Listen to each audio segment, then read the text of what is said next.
우선 이사야 55장 1절에서 3절을 한번 보시겠습니다.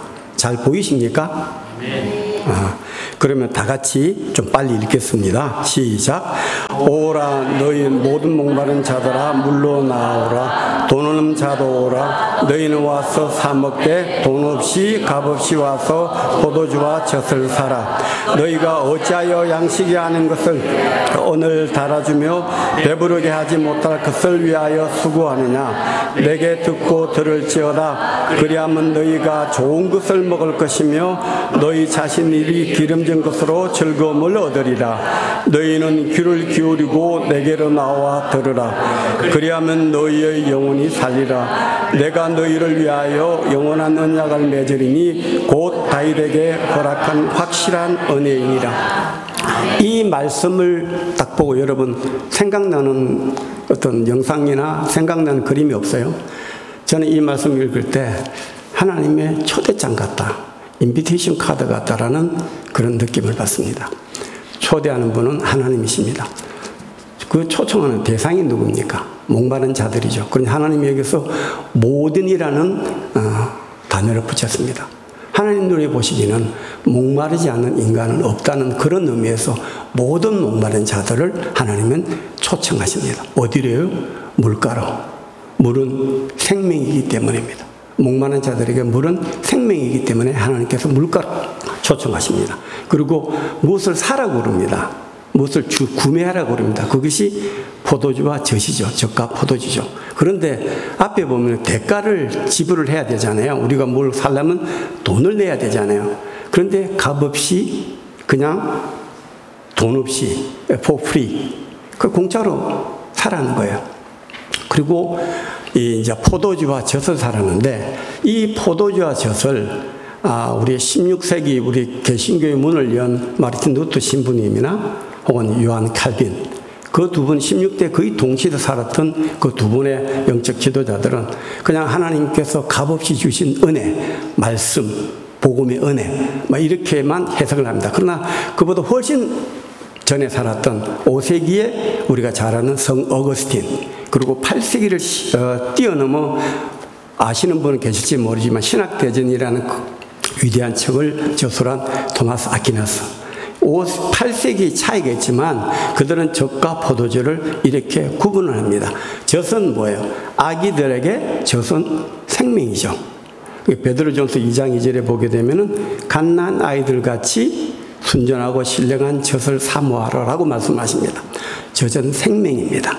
다시 말하면 하나님의 말씀 그것이 곧 젖이고 그 하나님의 말씀을 먹고 자라가는 과정 하나님 알아가는 과정 거기 있는 사람을 젖이라고 표현하고 젖을 먹으라고 그러고 포도주 젖을 할라브라고 그럽니다. 히브리어로 포도주를 야인이라고 그러는데 이 야인은 신앙생활을 하면서 하나님과 깊은 교제 가운데 성령의 충만을 받고 그래서 그 감격과 감사와 기쁨이 넘치는 삶 이것을 포도주라고 이야기하고 있습니다. 그래서 제가 볼 때는 우리 개신교의 마르틴 루터 신부님이나 요한 칼빈보다는 성 어거스틴이나 이런 토마스 아퀴나스의 이 포도주와 젖의 해석을 저는 훨씬 공감하게 생각을 합니다.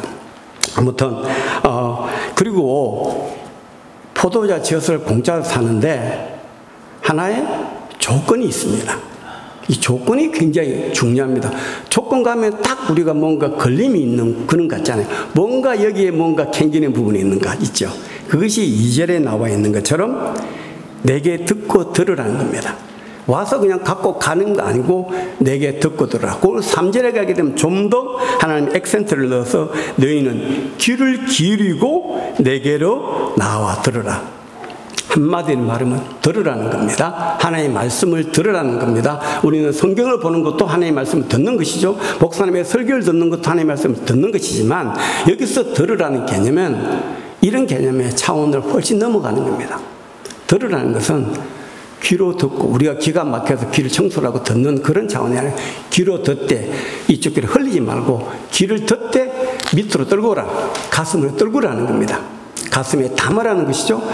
담은 것이 담은 상태로 있으면 뭐예요? 뒤로 나가버리잖아요. 그것은 뭐예요?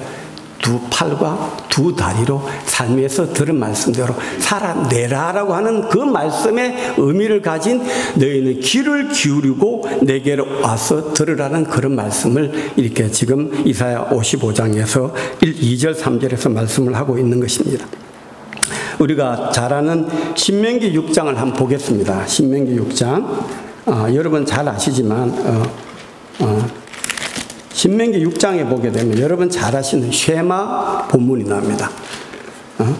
제가 한번 읽겠습니다. 여러분 들어보십시오. 이스라엘아 들으라. 우리 하나님 여호와는 오직 유일한 여호와이시니 너는 마음을 다하고 뜻을 다하고 힘을 다하여 내 하나님 여호와를 사랑하라. 오늘 내가 내게 명하는 이 말씀을 너는 마음에 새기고 내 자녀에게 부지런히 가르치며 집에 앉았을 때든지 길을 갈 때든지 누워있을 때든지 일어날 때든지 이 말씀을 강론할 것이며 너는 또 그것을 내 손목에 메어 기호를 삼으며 내 미간에 붙여 표로 삼고 내 집 문설자 바깥문에 기록할지어다. 이런 말씀이 잘 아시는 쉐마 본문입니다. 슈마 이스라엘 아도나이 엘로헤이누 아도나이 에하 아도나이 에하드 우리 하나님의 유일한 하나님이다. 이것 때문에 유대교인들은 기독교를 이단을 봅니다. 무슨 너그 기독교는 아버지 하나님이 있고 아들 하나님이 있고 뭐 영이 있냐. 하나님 유일한 한 분이라고 그랬잖아. 한술 떠서 무슬림들은 아니 아들 하나님이란 예수가 메시아가 이 땅에 와서 죽어? 왜 죽어? 갈 길이 굉장히 멉니다. 같은 뿌리로 시작되지만 유대교와 우리 무슬림은 저희들하고는 갈 길이 너무 멀리 있다는 것입니다. 그런데요, 이스라엘 들으라, 이 들으라는요, 그냥 듣고 그 다음에 5절에 보면 내 하나님 여호와를 사랑하라라고 말하면 되지만 뭐예요? 내 마음을 다하고 heart, 뜻을 다하고 soul, 그 다음 힘을 다해 might를 다하여 이 하나님 사랑하라. 그냥 사랑하는 거 아니라 이렇게 영혼 육을 다 동원해서 하나님을 사랑하라는 거예요. 사랑하는 말이 계명이라고 그러면 이것은 계명을 위한 실천이 있는 것입니다. 그리고 오늘 내가 내게 명한 이 말씀을 어디에요? 너는 마음에 새기라고 그랬죠? 또 내 자녀에게 부지런히 가르치며 이런 것이 뭐란 말이냐면 삶의 전 영역에서 네가 알고 배우고 그것을 전하고 가르치고 서로 쉐어함으로써 이 하나님 말씀을 네가 삶 가운데 풀어내라 라고 하는 그런 말씀입니다. 그리고 그것으로 끝나는 것이 아니라 너 자신이 중요하니까 내 손목에 메고 내 미간에 붙이라. 그리고 문설주에 우리가 이것을 통칭적으로 경문이라고 그러고 히브리어는 테필린이라고 합니다. 이게 뭐냐면 이 테필린은 이 양피지에다가 작은 히브리어 글자로 기록을 했는데 바로 이 쉐마 본문 신명기 6장 4절의 9절과 그 다음 11장의 13절 21절을 아주 작은 히브리어 글씨로 적어서 양피지에 적어서 그걸 똘똘 말아서 여기에 넣고 또 여기 이건 뭐냐면은요 이걸 머리로 들은 이야기를 머리로 생각하고 팔로 칠경하면 까만 비닐로 이렇게 감는 게 있거든요. 감고 이거 해서 이렇게 기도를 하는데 이게 긋는 게 뭐냐면 팔은 뭐예요?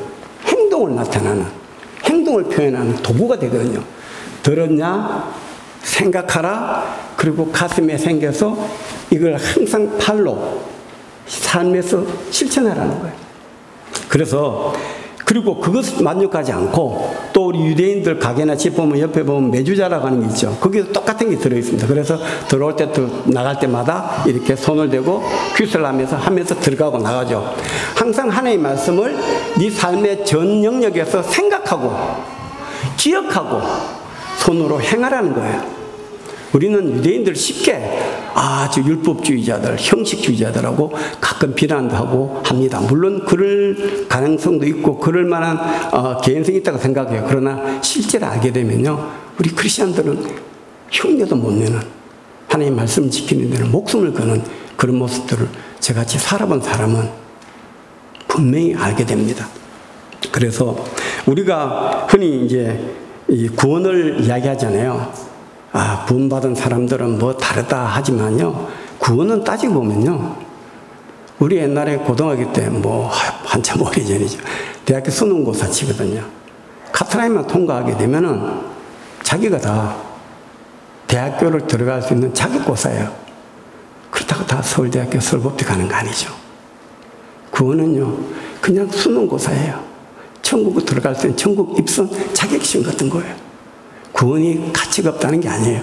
구원이 중요하지만 우리한테는 구원이 전부가 아니라는 게, 우리 여기서 구원을 논하자고 오늘 제가 단상에서 아니기 때문입니다. 문제는요, 이 계시록 20장 12절에 보면 이런 말씀이 있습니다. 다 앞에 말씀은 다 빼고요. 각 사람이 자기 행위대로 심판을 받더라. 행위 구원론 이야기 하는데 이 말씀이 아니고, 이 행위는요, 믿음이나 신앙이라는 것이 아예 근거가 된, 바탕이 된 가운데 생기는 행위예요. 다시 말하면 여러분 100불짜리를 가지고 물건을 살 때 앞으로 줘도 100불의 가치가 있고 뒤로 줘도 100불의 가치가 있죠. 똑같지 않아요. 100불짜리 한번 뒤에 쭉 준다고 해서 100불이 아니라고 말할 사람은 없죠. 앞이나 뒤나 똑같이 100불이에요. 믿음과 신앙과 행위, 행위와 신앙, 믿음과 순종, 순종과 믿음은요, 마치 지폐의 앞뒤면과 똑같은 거예요. 어느 두 개를 보더라도 똑같이 그 가치가 있는 거예요. 그래서 구원보다도 더 중요한 것은요, 네가 구원받고 하나님의 말씀을 통해서 은혜 받고 구원받은 자 중요한 거 아니에요. 구원받은 후에의 삶이 무엇이냐는 거예요. 저는 신앙 위인들의 지옥 같은 말씀을 가끔 가다가 이렇게 기억하고자 마음에 되새고자 합니다. 여러분 잘 아시는 18세기 미국 부흥운동, 특별히 제1차 대각성 운동을 주도하신 여러분 잘 아시는 조나단 에드워드란 말하는 사람이 틀렸습니다. 조나단 에드워즈 목사님이 하신 그 말씀을 저는 마치 경구처럼 생각합니다.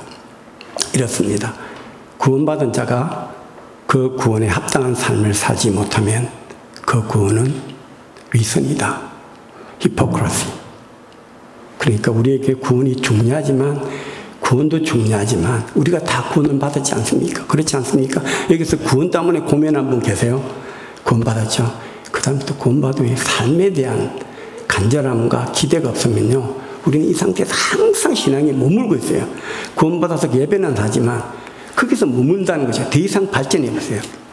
그래서 오늘은 제가 오늘 다시 우리 55장 1절 3절에서 다시 한번 55장 3절을 한번 보시겠습니다.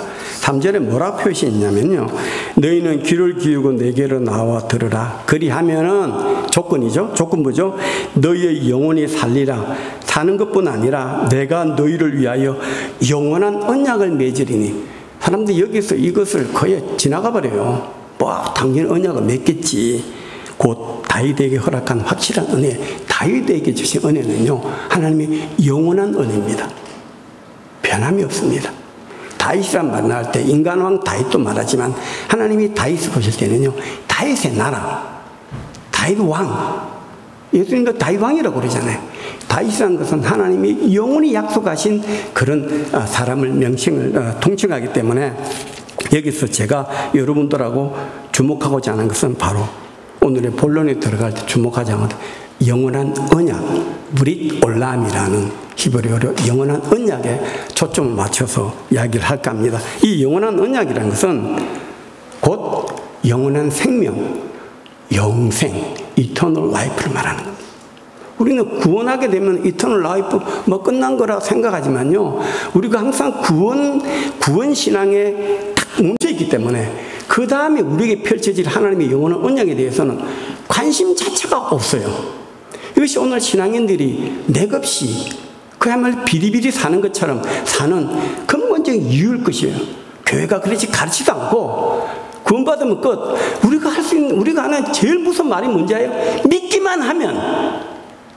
이 단어가 얼마나 우리의 영혼을 나락으로 떨어뜨리게 하니, 믿기만 하면, 그럼 믿기만 하면 어찌 됐다는 건데요? 그럼 끝이다는 거죠. 아니요. 영원한 언약이 우리한테 있다는 것을 오늘 말씀을 통하여 우리가 같이 나누기를 원합니다. 하나님은 영원하신 분이기 때문에 그분의 언약도 영원합니다. 그런데요, 잘 들으세요. 하나님의 언약은요, 거의 대개가 조건부 언약입니다. 그 대표적인 것이 시내산 언약이죠. 시내산 언약은요, 거의 대부분 조건부 언약입니다. 십계명도 조건부 언약입니다. 그런데 성경에 가끔 보다 보면은 무조건적인 언약이 있기도 합니다. 대표적인 게 창세기 15장이죠. 창세기 15장에 보면 아브라함을 불러다가 하나님이 약속을 하죠. 어떤 약속하죠? 너와 내 후손에게 이 땅, 가나안 땅, 파레스 땅을 영원히 주겠다. 약속을 합니다. 이건 뭐냐면 아브라함이나 너희 후손이 내한테 잘하든 못하든 관계없다는 거예요. 이건 내가 일방적으로 내 이름을 걸고 약속하는 거래요. 그렇기 때문에 어떻게 하나님이 아브라함을 잠들게 하잖아요. 잠들게 하고 짐승을 반으로 쪼개서 사체를 양쪽 가에 놓고 하나님이 횃불이 돼서 하나님 혼자만 지나가잖아요. 아브라함을 재운 거예요. 아브라함 네가 관계없어. 내가 약속하는 거야. 내가 네 이름을 걸고 약속하는 거야. 라고 지나갑니다. 옛날 고대 근동에 보게 되면 약속이나 사업에 계약을 맺을 때 중요한 어떤 두 개의 언약 같은 식이 있습니다. 첫 번째가 뭐냐면 이렇게 짐승들, 동물들을 죽여서 반으로 나눈 다음에 양쪽에 딱 놓고 언약 당사자 두 사람이 손을 잡고 걸어갑니다. 그래서 누구든지 언약을 깨는 자는 바로 이 옆에 있는 죽은 짐승의 사체처럼 똑같이 된다는 거죠. 절대 이 언약은 불변하는 거죠. 이런 게 하나 있고요. 또 소금 언약이라는 거 들어보셨죠? 고대 근동에 길을 다니다 보면 목이 마르고 탈진하게 되잖아요. 그래서 사람들은 항상 허리에 소금 주머니를 차고 다닙니다. 소금을 넣고 다니죠. 그리고 가끔 먹죠. 그래서 두 사람이 계약을 맺잖아요. 그럼 계약을 맺은 다음에 네 소금, 내 소금을 서로 섞어버립니다. 반으로 섞어서 반을 나눕니다. 누가 계약을 깨잖아요. 그러면요, 여기는 네 소금 가져가라고. 그럼 네가 가지고 있는 내 소금 달라고 그럽니다. 불가능하죠. 그만큼 언약은 이렇게 중요합니다.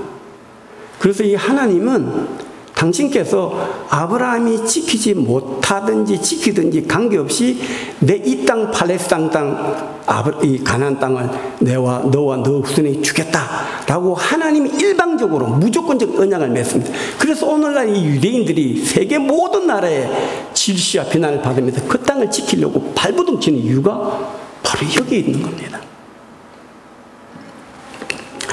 자, 그래서 이 영원한 언약이라는 것은 대부분이 조건부 언약이라고 그랬죠. 잘하는 게 신명기 28장 말씀 아시죠? 신명기 28장 여러분 한번, 오늘 제가 성경 말씀 나오면 한번 기록했다 한번 가서 찾아보세요.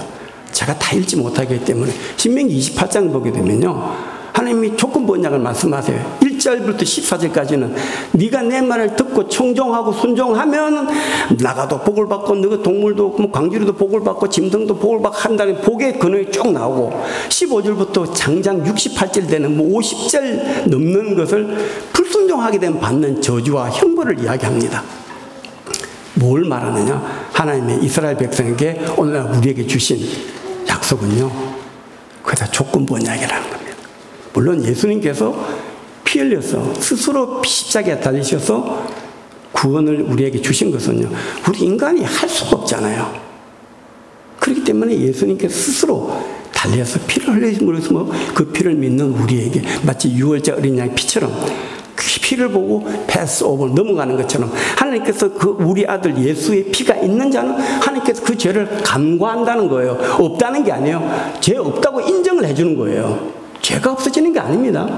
죄가 있지만 내 아들 예수의 피가 있으면 패스, 이거예요. 요거 구원, 이 구원을 주신 하나님의 이 무조건적인 언약 말고는요, 다 조건부입니다. 구원 받았니?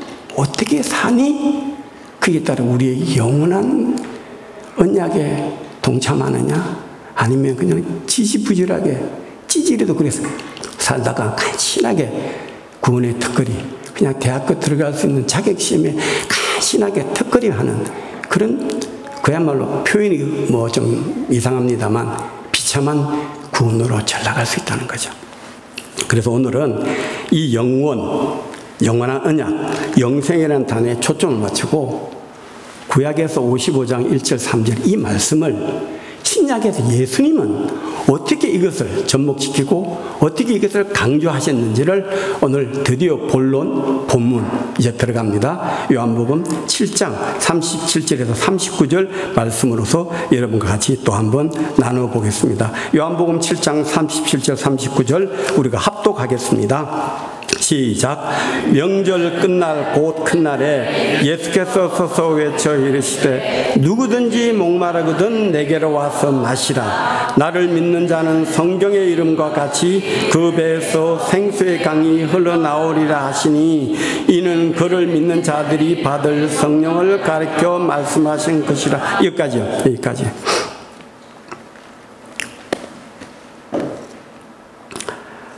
우리가 이것은 이 명절이라는 것은 초막절을 말합니다. 물론 제가 여러분 고린도전서 13장이 사랑장이죠. 15장은 부활장이죠. 그리고 히브리서 11장을 뭐라고 그럽니까? 믿음장이라고 그러죠. 절기장을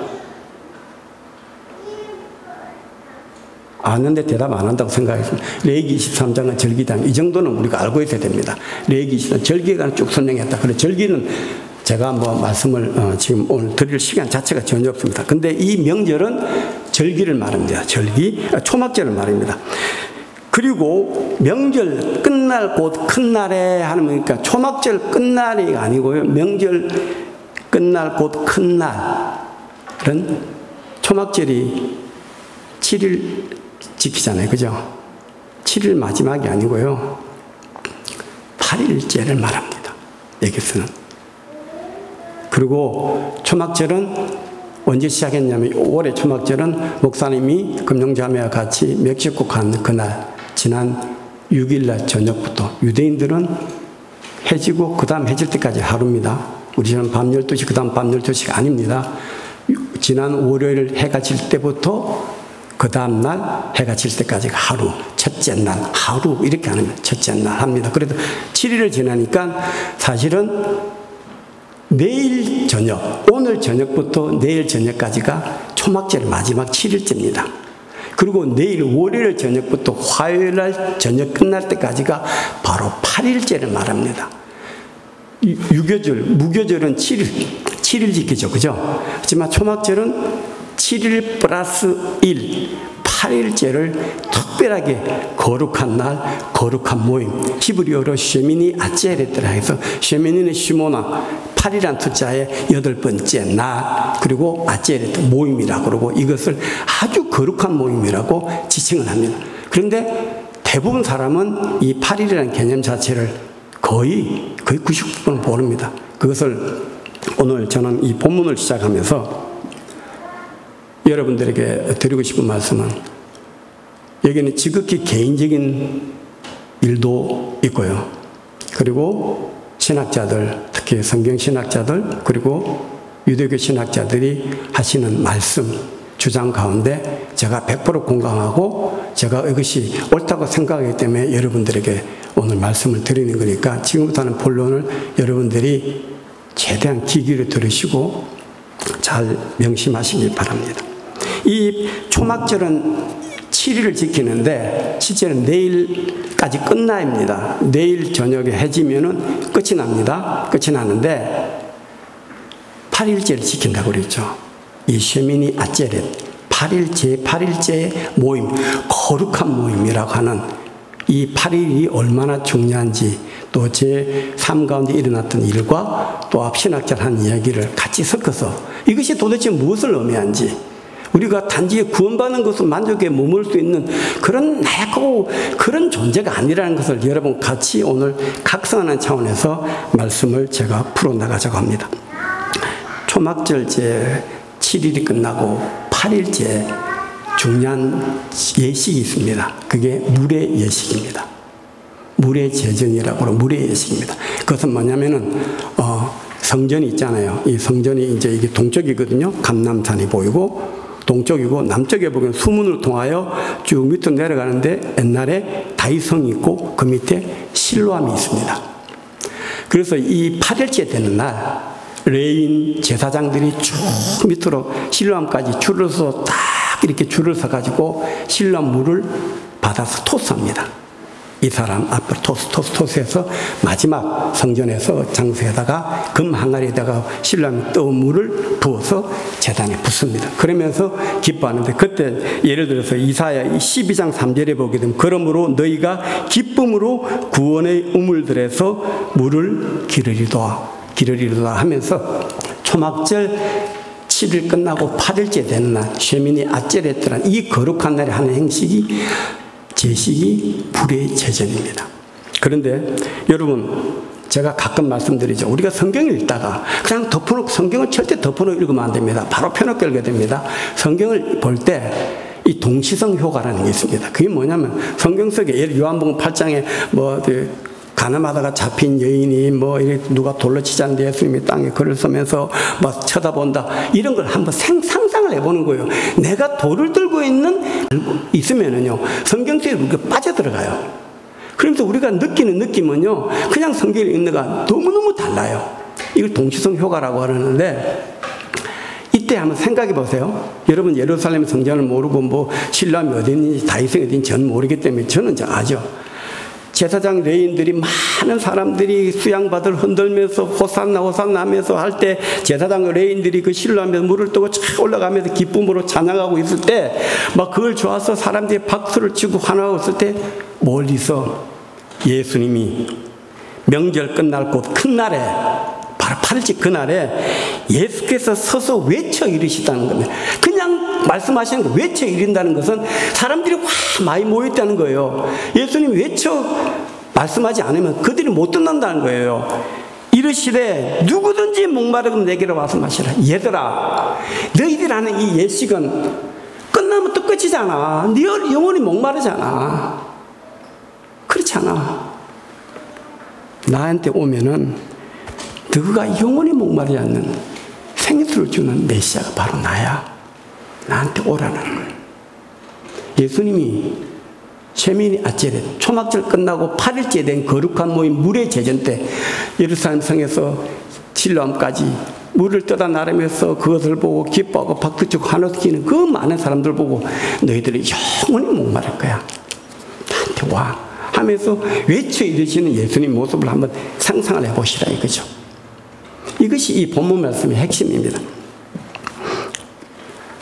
지금부터 제가 드리는 말씀은 제 개인적인 것입니다. 개인적인 것이기 때문에 여러분이 믿든지 안 믿든지 어떻게 생각하면 좋습니다만 분명한 것은 저는 사실대로 진실만을 이야기합니다. 2023년도는 저희 부부의 신앙여정 가운데 가장 고통스럽고 가장 혹독하고 가장 연단을 받은 한 해였습니다. 처음 제일 중요한 사람과의 모든 관계를 끊으라는 겁니다. 유지지 선한 목적에 갈 일이 없다. 새벽도 갈 일이 없다. 만날 일이 없다. 네 친한 사람들 만날 일이 없다. 밖에 외출할 일이 없다. 너 손자 볼 일이 없다. 모든 사람을 다 끊습니다. 밖에 나갈 일도 없다. 백주에 노단을 돌아다닐 일 없다. 밤에 외출 금지. 그럴 때 밤에 쓰레기를 내러 몰래 살짝 나가서 쓰레기통만 딱 내놓고 집으로 마치 도망가도 쫓아 들어갑니다. 2023년도는 어느 권사님이 듀플렉스를 한 채를 위아래를 전부 다 저에게 성교관을 줬기 때문에 저희 두 사람은 있었습니다. 그리고 그때 무슨 일이 일어났는지는 제가 여러분들에게 말씀을 드릴 수가 없습니다. 그거는 그렇게 말씀하시는 분이 만약에 하나님이라면 제하고 제 아내하고 하나님만 아시는 일이고 이것이 앞으로 일이 나면은 제가 뭐 말할 기회가 있을지는 모르겠지만 아무튼 그런 개인적인 일이 있습니다. 그런데 그 중에서 제가 한 가지만은 바로 이 쉐미니 아제렛 8일째하고 관계되는 일이니까 제가 여러분들에게 비록 개인적이지만 제가 여러분과 나누기를 원하는 것입니다. 2023년도 여러 가지 일들 중에 많았지만 그것은 여러분들에게 말할 수를 드릴 수가 없는 것이고 그 중에 한 가지만 이 오늘 이 본문 말씀을 더 정확하게 여러분 설명하기 위해서 하나님께서 하신 말씀이 이스라엘에서 곧 전쟁이 난다는 것입니다. 이스라엘 전쟁을 아무도 말한 자가 없습니다. 그래서 2월달부터 그런 말씀, 물론 그 전부터 2009년부터 제14년을 통해서 중동전쟁에 관한 하나님의 말씀 계속 해오셨기 때문에 뜸틈이 해오셨기 때문에 그러려니 하고 있었죠. 근데 2023년도를 우리를 그 듀플렉스 딱 가두고 나서는 뭐 많은 말씀들을 하셨지만 그 중에 오늘 하나의 예를 들면은 전쟁이 난다는 것입니다. 어느 누구도 전쟁을 말한 자가 없습니다. 그래서 2월달, 3월달, 4월달, 5월달, 6월달 매달 점점 전쟁의 빈도수를 계속 말씀하십니다. 그래서 그렇게 말씀하실 때 저는 어떻게 생각했냐면, 만약에 이 전쟁이 하나님께서 인류 역사의 마지막 카운트다운을 위한 그 시작의 전쟁이라면 반드시 아무 때나 일어나지 않는다. 반드시 절기에 일어난다는 것을 제가 그 순간 확신을 갖게 되었습니다. 절기라는 것은 하나님이 appointed time이거든요. 하나님의 정해진 시간에 내가 너희들 만나서 내가 내 말을 하겠다라고 하는 것이 절기란 말이에요. 근데 이게 전쟁이 아무렇게 나버리면 이거 하나님 관계없는 전쟁이다. 근데 이 전쟁을 우리한테 이렇게 강조했을 때는 분명히 뭔가 저는 절기에 날 거라는 그런 확신이 점점 생겼습니다. 예를 들면 7월 11일인가 2023 7월 11일 날 하나님 전쟁에 나면 우리 집사람 에스더 너는 어떻게 해라 라는 말씀까지 기억이 나요. 8월. 그러니까 저는 절기에 나니까 우리 셋째 달에 있는 절기가 뭐죠? 오순절이죠. 그죠? 그 오순절에도 전쟁이 안 나는 거예요. 그러면 5달째 있는 티샤 베압을 해서 이게 티샤 아브월 9일, 우리를 말하면 5째 9일, 뭐 우리 이제 양력 태양력으로 말하면 여름 8월달 정도에 있는 성전 파괴일, 성전이 파괴된 것을 기념하는 그날도 안 일어나고, 그러면 가을 절기 7째 달 첫날에 있는 나팔절, 나팔부는 나팔절에도 일어나지 않고, 열흘 있다가 있는 대속죄일에도 일어나지 않고, 그럴 때 되면 제 집 사람은 몸이 바싹바싹 말라가기 시작하는 겁니다. 이것이 하나님인지 아닌지를 결판내는 또 하나의 시금석 중에 하나거든요. 초막절이 됐습니다. 하루가 됐습니다. 이틀이 됐습니다. 아무 일도 일어나지 않았습니다.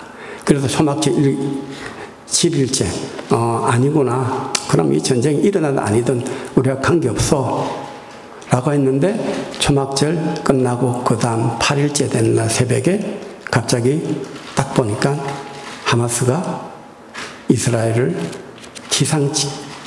독립한 후 가장 기상천외한 방법으로 이스라엘을 쳐들어왔습니다. 그것이 바로 명절 끝날 곧 큰 날에 일어난 2023년도에 일어난 사건입니다. 하나님은 정확하게 바로 이 엄청나게 무시무시한 8일째, 초막절 제8일째 하마스가 이스라엘 침공하도록 역사 속에 개입을 하시게 된 것입니다. 물론 하나님의 말씀한 전쟁은 아직 일어나지 않았습니다. 그것은 앞으로 일어나면 제가 또 기회가 있으면 여러분들에게 말씀을 해드리도록 그렇게 하겠습니다. 8째 날, 셰미니 아제렛, 8일째 날에 8이 의미하는 이 숫자적, 제가 지난번에 게마트리아라고 해서 뉴머럴로지, 영어로 뉴머럴로지, 수비학, 숫자가 의미하는 영적인 상징적 의미를 설명하는 학문이라고 그래요. 그건 잘 모르겠는데, 이 수비학에 보게 되면 8이라는 숫자는 어마어마하게 무시무시한 그런 숫자입니다. 자, 초막절이 7번째 절기죠. 그죠? 무교절 있죠. 무교절에 포함되는 게 뭐예요? 무교절 첫날을 6월절이라고 하고, 무교절 안에 있는 초실절, 우리가 막 부활절, 이 초실절과 6월절이 무교절 7일 안에 들어갔죠. 그죠? 그렇지만 이걸 다 절기로 칩니다. 6월절, 초실절, 무교절. 그 다음에 있는 게 셋째 달에 있는, 시바날에 있는 셋째 달에 있는 게 오순절. 그리고 절기로서 마지막 7째 달, 티슈리월, 티슈페이퍼 기억하세요. 티슈리월에 있는 첫날에 있는 나팔절. 그 다음 열흘 지나서 욤키푸르, 대속죄일. 그 다음에 도탈 15일 있다가 수콧, 초막절. 초막절이 정확하게 7번째 달에 있습니다. 그리고 초막절은 7번째 절기입니다. 그리고 초막절은 7일을 지킵니다. 7, 7, 7. 정확하게 7번 절기에 7번째 달에 이렇게 7일을 칩니다. 우연이겠습니까? 이거 우연 같아요? 그리고 8일째를 하나님 완전히 구분하시는 거예요. 거룩으로 구분하시는 거예요.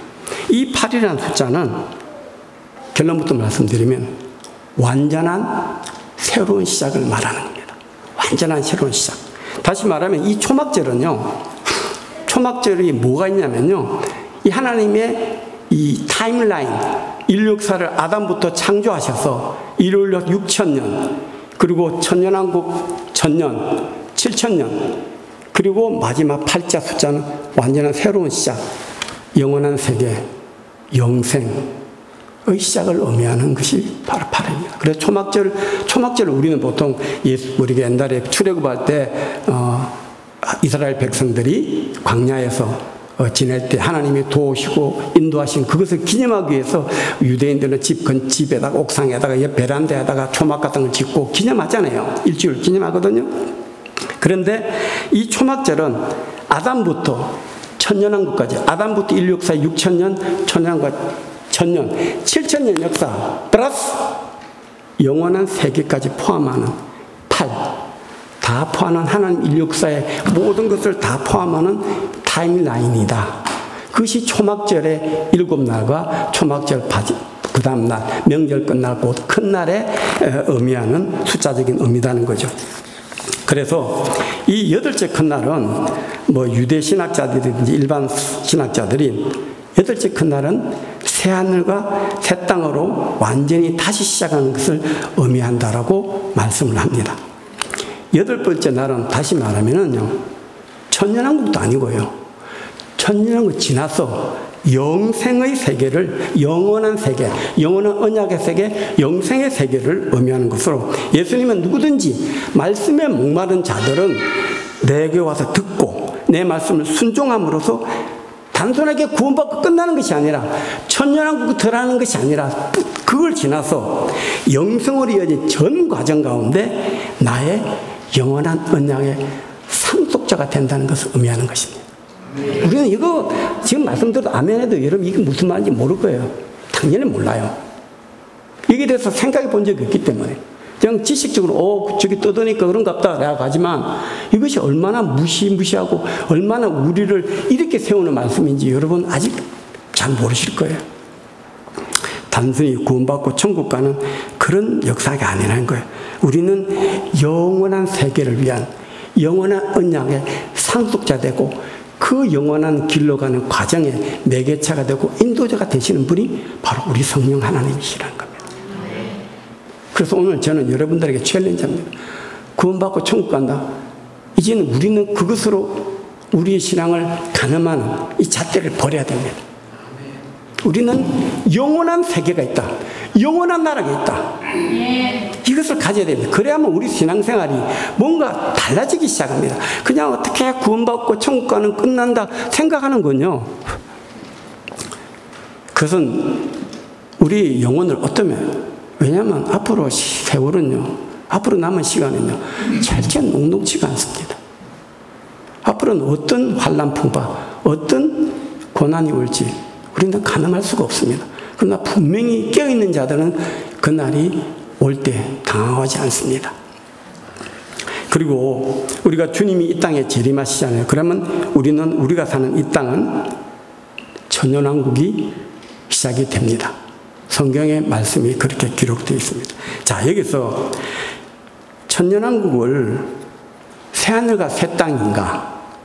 도대체 새하늘과 새 땅은 이사야 65장도 새하늘과 새 땅이 나오고, 계시록 21장도 새하늘 새 땅이 나오고, 또 22장에 보게 되면 수정같이 맑은 생명수의 강, 이것을 표현한 새하늘과 새 땅도 나온단 말이에요. 도대체 새하늘과 새 땅이 뭐가 뭔지를 모릅니다. 그거는 있을 수 있습니다. 그러나 오늘 제가 간단하게 새하늘과 새 땅이 어떻게 구분되는지를 제가 말씀을 드리겠습니다. 이사야 65, 이사야는 주전 740년부터 한 680년 사이에 쓰여진, 이사야가 활동하는 그 시대에 쓰여진 글입니다. 이사야 65장에 말하는 새하늘과 새 땅, 이것은 이사야는 바벨론 포로 전의 사람이죠. 또 바벨론 포로 후에 학개 스가랴 말라기라는 스가랴 선지자가 쓴 스가랴에서 보게 되면요, 스가랴서 14장에 보게 되면, 스가랴서 14장은 어떻게 이제 표현되어 있냐면요, 어떻게 이야기되어 있냐면, 죄송합니다. 제가 스가랴서를 여러분들에게 읽어드리는 것이 좋겠다 싶으네요. 스가랴서 14장에 보면 1절에 이렇게 표현이 되어 있습니다. 여호와의 날이 이르리라 라고 시작을 해서, 이 여호와의 날이 이르리라 시작해서 예수님의 발이 예루살렘 감람산에 서고 해서 전쟁이 나고 이런 이야기 쭉 나옵니다. 이것은 계시록 19장에 나와 있는 예수님이 하늘에서 백마를 타고 이 땅에 적그리스도와 마귀의 그 추종자들을 다 진압하고 죽이기 위해서 하늘로서 천군천사 내려온 있죠. 아마겟돈 전쟁을 이야기하죠. 이 스가랴 14장의 말씀하고 계시록 19장의 말씀은 바로 연결되는 그런 말씀입니다. 그걸 여러분 잘 아셔야 되고, 제가 오늘 드리는 말씀은 뭐냐면요, 스가랴 14장 16절에 보게 되면은 예루살렘을 치러 왔던 이방 나라들 중에 남은 자가 해마다 올라와서 그 왕 만군의 여호와께 경배하며 초막절을 지킬 것이라. 남은 자라는 게 있다는 겁니다. 다시 말하면은 아마겟돈 전쟁 끝나고 나면요, 일반인도 살아남아 있다는 겁니다. 무엇에? 천년왕국에는 우리처럼 부활체가 되어서 나 오늘 런던 가고 싶으면 바로 런던 갑니다. 스위스 갑니다. 이게 우리 부활체잖아요. 예수님 부활체잖아요. 부활체도 있고 또한 자연인도 있다. 자연인. 살아남은 자, 이게 나오잖아요. 그리고 이 방금 제가 말씀드린 이사야 65장에 보면은요, 뭐가 있냐면은 여기도 새하늘과 새 땅을 이야기해요. 근데 여기 새하늘과 새 땅은요, 계시록 19장에 있는 새하늘과 21장에 있는 새하늘 새 땅과는 완전히 다른 개념의 새하늘 새 땅입니다. 그걸 제가 조금 이따 설명을 딱 드릴게요. 이사야 65장에 있는 새하늘과 새 땅, 이 새하늘과 새 땅은요, 천년왕국을 이야기합니다. 다시 말하면 이 천년왕국에는요, 20절에 하반부에 보게 되면 곧 100세에 죽는 자를 젊은이라 하겠고 100세가 못되어 죽는 자는 저주를 받은 자이라 하라. 천년왕국인데 죽는 사람이 있습니다. 근데 오래 살아요. 100세에 죽으면 요절했다고 그래요. 왜? 천년왕국에는 우리처럼 부활체가 있지만 일반인이 있기 때문에 일반인들은 결국은 죽는다는 거예요. 그리고 스가랴 14장 16절에 남은 자가 있다 했잖아요. 자, 이럴 때 이사야 65장에 나오는 새하늘과 새 땅하고 천년왕국 새하늘과 새 땅, 계시록 20일 새하늘과 새 땅에, 우리 한국말은 새하늘과 새 땅이지만요, 원어는 다릅니다. 계시록에 나오는 새하늘과 새 땅에 새라는 단어는요, 우리가 뉴라는 단어, 여러분 신학 공부하는데 카이로스 크로노스 아시죠? 우리 인간적인 달력의 개념은 크로노스라고, 하나님의 시간은 카이로스라고 그러잖아요. 마찬가지로 새, 뉴라는 것은 두 가지 의미가 있습니다. 첫째는 네오스, 그냥 예전에 있던 것인데 새 것이래요. 새 포도주, 새 차, 새 옷, 새 건물, 다 이것은 네오스 개념의 뉴입니다. 그런데요, 계시록 21장에 새라는 단어는요, 헬라어로 카이노스랍니다. 이게 뭐냐면 예전엔 아예 없었던 거예요. 존재하지 않았던 완전히 새로 태어난 걸 말해요. 이것이 카이노스의 개념인데, 바로 계시록 21장에 나온 새하늘과 새 땅은 바로 카이노스예요. 그러니까 이 새하늘 새 땅에는 뭐가 없다고요? 해도 없고 달도 없고 그런 비침도 없고 바다도 없고 아무것도 없어요. 그런데 천년한 건 뭐예요? 예수님이 이 땅에서 내려오셔서 이 땅을 새롭게 하는 거예요. 그러니까 일반인도 오래 살지만 죽어요. 이 땅, 이 자연지구가 새롭게 변하는 거예요. 이게 천년왕국이에요. 근데 이사야 65장에는 히브리어로 하다시라만 표현해요. 하다시는 그냥 새로운 뜻이래요. 이때 하다시 개념하고 계시록 21장과 22장에 나오는 이 새하늘과 새 땅은 완전히 개념이 다르다. 천년왕국 지난 다음에 천년 동안 무정에 갇힌 마귀를 끄집어내서 하나님의 마지막 최후의 심판, 백보자 심판을 통하여 마귀와 그의 추종들, 악인들이 부활해서 마지막 그들이 가는 곳이 영벌. 그리고 천년왕국 지난 다음에 이 땅에 사는 우리처럼 부활체들은 주님과 영원히 있으면서 그들과 같이 마지막 가는 것은 이 지구를 떠나서, 지구가 아니에요. 영원한, 우리는 가본 적도 없고 있어 본 적도 없는 새로운 세계, 영생의 세계로 가는 거예요. 이것이 이것이 바로 카이노스 개념의 새하늘과 새 땅이에요. 새가 류가 완전히 다르단 말이에요. 그걸 이해를 못하면 새하늘과 새 땅인데 이것이 뭐 천연왕국인지 이것이 영생의 세계인지 전혀 구별을 못하는데, 하나님도 비밀스러운 것을 인간이 구별을 못하게 하셨지만 대부분의 경우는요, 우리가 조금만 연구하면 이 개념이 완전히 다르구나. 천연왕국에서는 사람이 살다가 죽어요. 이 땅에 예수님이 왕으로 오시지만 우리는 부활체가 됐지만 일반인들 살다가 죽는데 모든 게 새롭게 됐기 때문에 사람이 오래 살아요. 상대적으로 100세 죽는 자를 저주받은 자 100세 죽는 걸 요절했다고 그래요. 그렇지만 죽음이 있어요. 태양도 그대로예요. 바다도 있어요. 달도 있어요. 다 있어요. 지구도 그대로 있어요. 다만 하나님께서 지구를 새롭게, 이 있는 지구를 새롭게 만드는 이 천연왕국은 새하늘과 새 땅에서의 카이노스 개념의 새하늘과 새 땅이 아니고 있는 것을 새롭게 한다. 새 포도주, 새 사람, 새 차, 새 옷처럼 새롭게 하는 것이고, 이 천연왕국이 지나고 나서 오늘 다윗의 언약은 확실한 은혜, 영원한 언약, 영생은요, 천연왕국 지나고 나서 8일째 되는, 그래서 8이라는 숫자가 이렇게 중요한 거예요. 초막절까지 7일째는요, 인간 아담부터 인간 역사 6,000년, 천년 앞에 7,000년 역사예요. 이 끝나고 또 8이라는 숫자는요, 완전히 새로운, 이전에 전혀 없었던, 새하늘과 새 땅에는요, 하나님의 영광이 사람을 비친다고 그랬죠. 그죠? 태도, 달도 없고 바다도 없고 아무것도 없어요. 지구가 아니에요. 우리는 영원한 세계가요. 그 영생이고, 마귀와 그 추종자들은 영벌.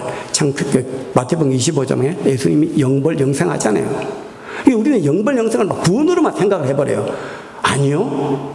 하나님의 성경 단어는요, 그냥 적당히 우리 마음대로 해석하라고 써진 거 아니에요.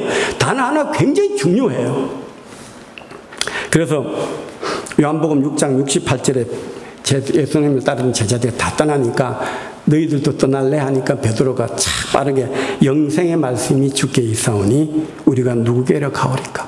베드로는요, 성령의 감동을 받아서 말씀이, 하나님 우리를 치유하시고 인도하시고 그 말씀이 영생의 말씀인 줄, 단순히 구원받고 천국 가는 말씀이 아니라 우리를 영원한 언약의 나라로 인도하시는 그 영생의 말씀인지 베드로는 성령을 통해서 알기 때문에 그렇게 고백한 거고요.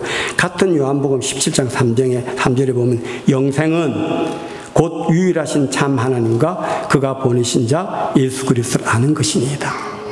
우리는 다 영생 나오면 천국 구원받고 천국 가는 거라 생각하지만 아니요. 성경은 분명히 선을 긋고 분명히 우리가 알 수 있도록 구별을 정확히 해놨어요. 우리가 살고 있는 세상, 하나님의 심판이 임하고 천연왕국 되고 그 끝나고 나면 영생의 세계에 있다는 것을 알려주는 거예요.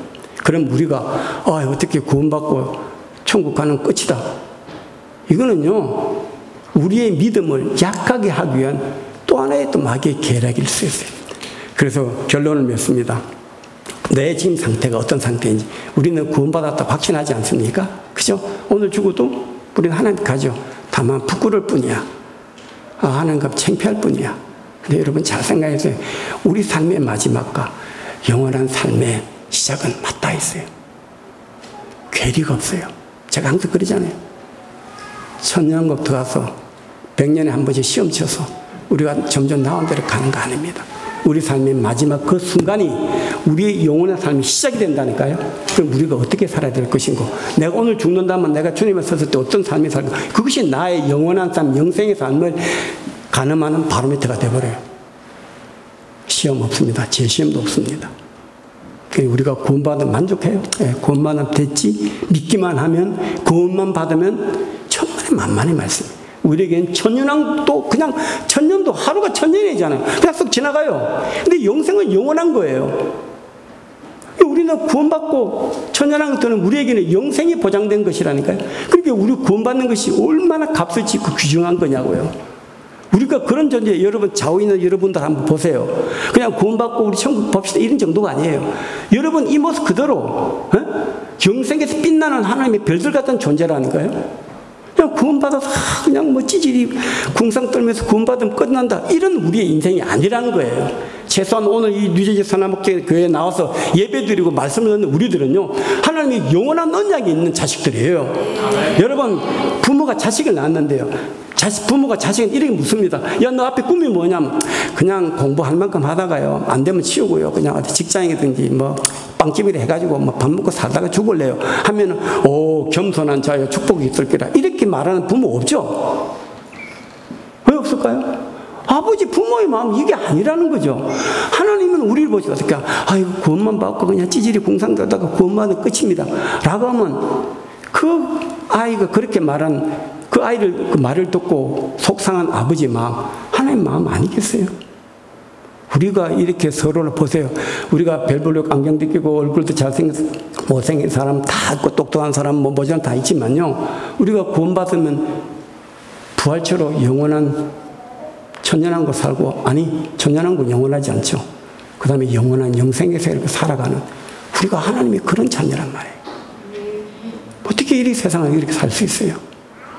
우리는 존재가 달라요. 우리는 존재가 다르단 말이에요.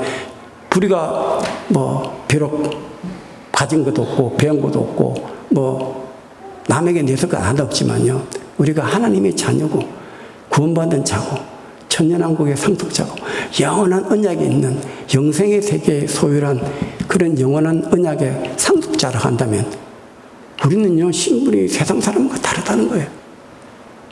우리 믿음의 시야를 확장시켜야 돼요. 아멘. 넓게 보셔야 돼요. 아멘. 우리는 하나님의 사랑받는 자, 이 끝나는 게, 이건 늘 하는 얘기죠.